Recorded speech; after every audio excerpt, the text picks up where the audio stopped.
Mai più grandi centri come Cona, Bagnoli o la ex Serena di Treviso. Lavoriamo con prefetture e sindaci a un protocollo d'intesa per l'accoglienza diffusa. Questa è la proposta del presidente del Veneto Luca Zaia, sostenuta dal presidente dell'Associazione dei Comuni della Regione Mario Conte, anche lui leghista.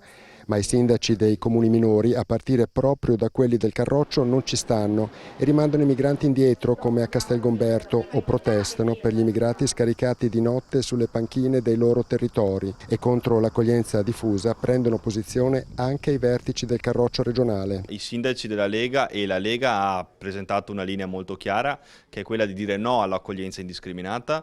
Dobbiamo capire perché un richiedente asilo dovrebbe ricevere assistenza perché viene scaricato davanti alle porte di un municipio, e non debba io da sindaco dare accoglienza alle famiglie che sono in difficoltà, alle famiglie che stanno perdendo casa per degli sfratti esecutivi. E sulla questione prende posizione anche il PD del Veneto. Questo scontro Lega contro Lega non mi sorprende, osserva il segretario Andrea Martella. Quando per anni si fa propaganda sui migranti e poi la realtà ti chiama ad assumere delle scelte, succedono queste cose e la Lega dimostra di non essere in grado di governare un fenomeno così importante né a livello nazionale né a livello regionale. Il PD è per l'accoglienza diffusa, chiarisce Martella, unico modo per favorire l'integrazione nella società e nel mondo del lavoro, ma i sindaci vanno aiutati.